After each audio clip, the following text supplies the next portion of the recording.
আচ্ছা আমরা এক সেকেন্ড সাইলেন্স।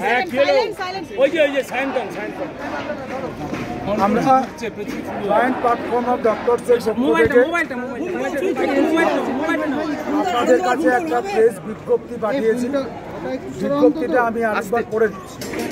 এটা হচ্ছে পরপর 3 দিন সরকার ও আন্দোলনরত জুনিয়র ডক্টরদের মধ্যে আলোচনা ভেস্তে যাওয়ায় joint platform of doctors Paschimbangla তারা হতাশ এবং উদ্বিগ্ন।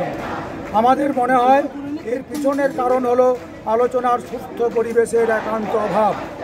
জুনিয়র ডাক্তারদের 5 দফা দাবি মেনে নিয়ে বিশেষ করে শীর্ষ স্বাস্থ্য ও পুলিশ আধিকারিকদের মধ্যে যারা জনগণের আস্থা হারিয়েছেন তাদের অবিলম্বে অপসারণ করা হোক, আলোচনার মাধ্যমে সমস্যার সমাধান হোক। মাননীয় সুপ্রিম কোর্ট আন্দোলনকারীদের আস্থা অর্জন করতে পরামর্শ দিলেও সরকার সে বিষয়ে গুরুত্ব দেননি।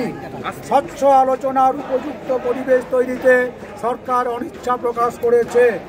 আমরা চাই উপযুক্ত পরিবেশে সার্বিক স্বচ্ছতা রেখে আলোচনার মাধ্যমে সমস্যার সমাধান হোক। ডাক্তারবাবু, আজকে যেভাবে মুখ্যমন্ত্রীকে আসতে দেখা গেল সেটা আপনারা কীভাবে দেখছেন? ও মুখ্যমন্ত্রীর বাড়িতে যা ঘটলো সেটা কীভাবে দেখুন, আমরা সকালবেলা যখন দেখেছিলাম মাননীয় মুখ্যমন্ত্রী ধর্ণা মঞ্চে এসে জুনিয়র ডাক্তারদের কাছে কিছু বার্তা দিয়েছিলেন, আমরা তার এই পদক্ষেপকে সকালবেলাতেই স্বাগত জানিয়েছিলাম যে প্রশাসনের সর্বোচ্চ যিনি আছেন তিনি অন্তত ধর্ণা মঞ্চে এসছেন, এটাকে একটা ভালো ডিসচার্জ হিসাবে আমরা দেখেছিলাম। কিন্তু সেখানে এসে তিনি যে কথাগুলি বলেছিলেন সেই কথাগুলির উপরে আমরা পুরোপুরি যে আস্থা রাখতে পেরেছিলাম তা নয়, সেটা সকালেই বলেছিলাম। তিনি বলেছিলেন যে আমাদের যেগুলো রোগী কল্যাণ সমিতিগুলি ভেঙে দেওয়া হবে বলে বলেছিলেন। তিনি বলেছিলেন যে যারা এই ঘটনার সঙ্গে জড়িত যাদের নাম আসছে তারা কেউ তাদের বন্ধু নন, সম্ভবত এরকম একটা কথা বলেছিলেন। তিনি বলেছিলেন যে তিনিও নাকি এতদিন ধরে রাত্রে ঘুমোতে পারছেন না। তো আমরা বলেছিলাম যে শুধু পশ্চিমবাংলা না, ভারতবর্ষ পৃথিবীর বহু মানুষ এই ঘটনার পর থেকে রাত্রে ঘুমোতে পারছে না। তো তিনি যদি আমাদের সঙ্গে এই কান্নাটা একসঙ্গে কাঁদতে চান, তার উচিত হচ্ছে জুনিয়র ডাক্তারদের যে 5 দফা দাবি সেই দাবি মেনে অন্তত যারা হচ্ছে যে আমাদের ওই health secretary, DHS, DME, Kolkata পুলিশের কমিশনার এদেরকে অবিলম্বে অপসারণ করা, মেডিকেল কাউন্সিলকে ভেঙে দেওয়া, থ্রেডের যে পরিবেশ, থ্রেড কালচারকে নষ্ট করার জন্য উপযুক্ত উদ্যোগ নেওয়া এবং হচ্ছে যে তার সঙ্গে হচ্ছে যে যারা এই সমস্ত ঘটনাগুলির সঙ্গে জড়িত আমরা দেখেছি শাসক দলের বিভিন্ন এমপি, এমএলএ, বিভিন্ন নেতা তারা হচ্ছে যে বারবার ডাক্তারদের বিরুদ্ধে, জুনিয়র ডাক্তারদের তারা খুনি বলেছেন, তাদের ধমক দিয়েছেন, তাদের বিরুদ্ধে মানুষকে খেপানোর চেষ্টা করেছেন। আমরা বলেছিলাম যে আপনি এদের বিরুদ্ধে ব্যবস্থা নিন। আমরা বলেছিলাম যে আপনি আপনার যে কৌশলী মহামান্য সুপ্রিম কোর্টে মৃত্যু সংক্রান্ত এবং এখানকার চিকিৎসা না হওয়া সংক্রান্ত যে তথ্যগুলি দিচ্ছেন এগুলি সর্বৈব ভুল। আপনি এই কাজগুলি থেকে বিরত থাকুন এবং জুনিয়র ডাক্তারদের দাবিগুলিকে আপনি মেনে নিন। কিন্তু আমরা দেখলাম যে তারপরে জুনিয়র ডাক্তাররা তাকে বললেন যে আপনি আমাদেরকে যেখানে ডাকবেন, যখন ডাকবেন আমরা যাব, কিন্তু আলোচনাটা যেন স্বচ্ছতার একটা বাতাবরণ থেকে হয়। আমরা জুনিয়র ডাক্তারদের এই যে পদক্ষেপ তাকেও আমরা স্বাগত জানিয়েছিলাম।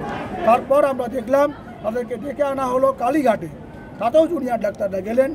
জুনিয়র ডাক্তাররা যাওয়ার পর তারা হচ্ছে যে তাদের যে দাবি ছিল স্বচ্ছতা মানে হচ্ছে লাইভ স্ট্রিমিং, এটা সুপ্রিম কোর্টে হচ্ছে, আমাদের রাজ্যের প্রতিটি প্রশাসনিক বৈঠকে এটা হয়। তো আমরা ভেবেছিলাম সেটা এখানে হবে, তারা না বলেছেন। আমি আমার জুনিয়র ডাক্তার বন্ধুদের বলবো তারপরেও তারা নমনীয়তা দেখিয়েছিলেন। তারা বলেছেন ঠিক আছে এটা না হোক, অন্তত একটা ভিডিও হোক, যে ভিডিওটা আপনারাও করুন আমরাও করি, দুজনই আমরা করি। কিন্তু তারপরেও দেখলাম যে সেখানেও তারা রাজি হয়নি এবং এই আলোচনা চলতে চলতে আমাদের ধারণার বাইরে ছিল কি এক অজ্ঞাতকতার কারণে হঠাৎ করে ঘোষণা করা হলো যে মাননীয় মুখ্যমন্ত্রী তিনি নাকি আর তার সময় নেই, তিনি আলোচনা করতে পারবেন না।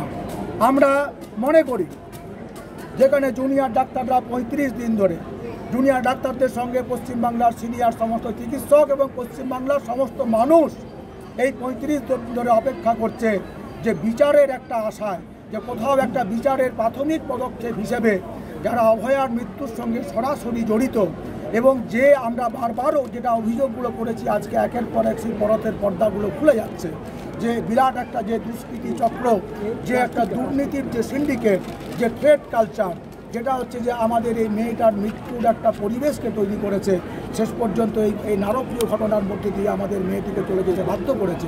বারবার আমরা যে নামগুলির বিরুদ্ধে আমরা বলছিলাম যে এদেরকে আপনারা, এদের বিরুদ্ধে অভিযোগ আছে, এদেরকে আমরা এর বিরুদ্ধে উপযুক্ত ব্যবস্থা নিন। আমরা একে একে দেখলাম যে আজকে অন্তত আরেকজন টালা থানার ওসি, তার বিরুদ্ধে জয়েন্ট পারফর্মার ডক্টরসের পক্ষ থেকে কিছুদিন আগেই আমরা চিঠি দিয়েছিলাম মাননীয় চিফ সেক্রেটারিকে যে আপনি ব্যবস্থা নিন। উনি তার যে ভূমিকা সেটা পালন করতে পারেননি। এবং আমরা শুনেছি আরজি কলেজের যে প্রিন্সিপাল, তাকে দুর্নীতির মামলায় আগে সিবিআই ধরেছিল, আজকে হচ্ছে যে রেপ অ্যান্ড মার্ডার কেসেও তাকে তারা অ্যারেস্ট করেছে। তার মানে কি, আমরা যে কথাগুলি প্রথম দিন থেকে বলছিলাম, যে চরিত্রগুলি সম্বন্ধে আমাদের মনে প্রশ্ন ছিল, একের পর এক সিবিআই এর তদন্তের মাধ্যমে তারা হচ্ছে যে সিবিআই এর কাস্টডির মধ্যে আসছে। এটা আমাদের কাছে একটা আশার কথা। কিন্তু আমরা এটা জানি না যে হঠাৎ করে মাননীয় মুখ্যমন্ত্রী এবং হচ্ছে যে আমাদের মাননীয় চিফ সেক্রেটারি তারা আলোচনার সেই টেবিল থেকে, যেখানে জুনিয়র ডাক্তাররা মোটামুটিভাবে তৈরি হয়েছিলেন যে আলোচনা করার জন্যে, তারাও ভাবছিলেন যে বারবার চিফ মিনিস্টার ডাকছেন, আমাদের নিশ্চয়ই আলোচনাটা করা উচিত, আমাদের বক্তব্যটা বলা উচিত। কিন্তু হঠাৎ করে কোন এক অজ্ঞাত কারণে তাদেরকে চলে যেতে হলো, এটা আমাদের কাছে পরিষ্কার নয়। এবং এই অবস্থায় আমাদের মনে হচ্ছে, আজ সকালে আমরা শুনেছিলাম মাননীয় মুখ্যমন্ত্রী এসে বলেছিলেন যে এটা তার শেষ চেষ্টা।